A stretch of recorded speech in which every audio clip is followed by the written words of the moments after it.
স্বাগত। আমি আবার একটা আলুর দমের রেসিপি নিয়ে এসেছি। তা কিভাবে আমি আলুর দমটা বানাই সেটা আপনারা দেখুন।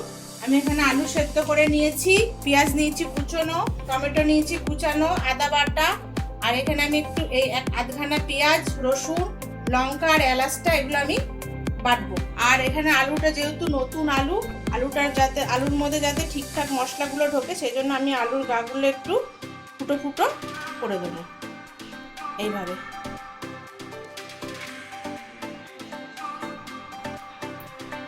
তাহলে আলুর দমটা খেতে টেস্ট লাগবে।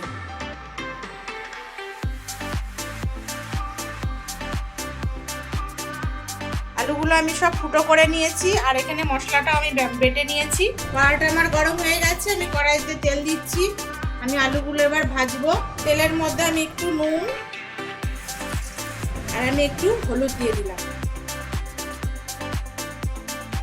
আমি আলুগুলো এবারে ভাজবো।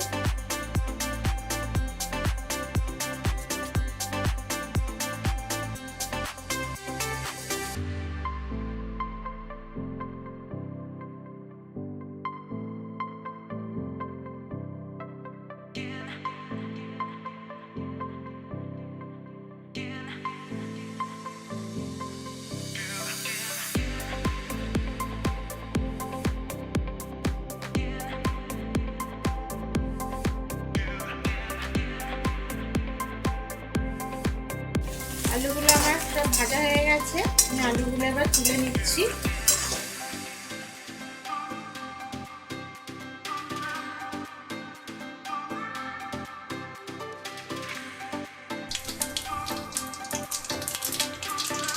পেঁয়াজটা আমার একটু লাল লাল করে ভাজা হলে আমি এর মধ্যে বাদবাকি মশলাগুলো দিয়ে দেবো।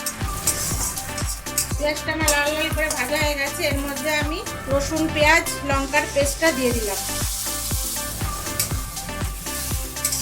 এটা দিয়ে আমি 20 সেকেন্ড মতন ফ্রাই করব। A few moments later. এটা আমার 20 সেকেন্ড ফ্রাই হয়ে গেছে, আমি এর মধ্যে বাদবাকি উপকরণগুলো দেব। দিচ্ছি আদা বাটা, দিচ্ছি টমেটো কুচানো, দিচ্ছি পরিমাণ মতন নুন, পরিমাণ মতন হলুদ, জিরের গুঁড়ো 1/2 চামচ, ধনের গুঁড়ো 1/2 চামচ। এবার এগুলো আমি ভালো করে কষাবো। একটু জল দিয়ে দেবো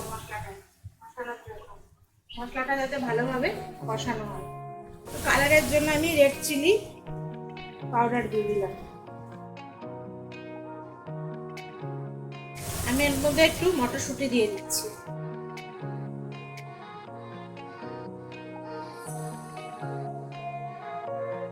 বন্ধুরা, আমি এর মধ্যে একটু মিষ্টি দেব, আপনারা যদি খান দেবেন, না খেলে না দিতে পারেন। বন্ধুরা, মশলাটা আমার কষানো হয়ে গেছে, মধ্যে দিয়ে তেল ছেড়ে দিয়েছে। এবার এর মধ্যে আমি আলুগুলো দিয়ে দেবো।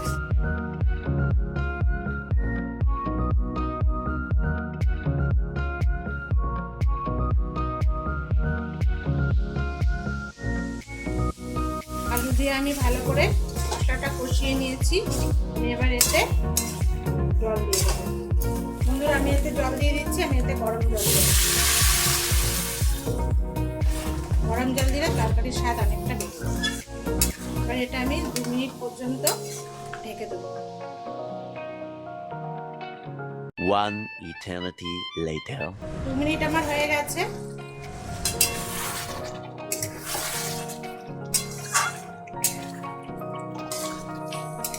একটু আমি জলটা শুকাবো। আলুর দমটা আমার পুরো রেডি হয়ে গেছে, আমি এবার নামিয়ে ফেলবো। এর মধ্যে ধনেপাতা কুচি দিয়ে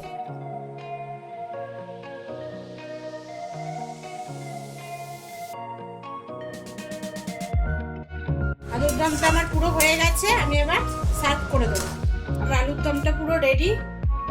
আপনারা এইভাবে আলুর দম বাড়িতে বানিয়ে খান, কড়াইশুঁটি দিয়ে, ধনেপাতা দিয়ে, খুব ভালো লাগবে। রাতে রুটি, পরোটা, নান, লুচি সব কিছুর সাথেই ভালো লাগবে।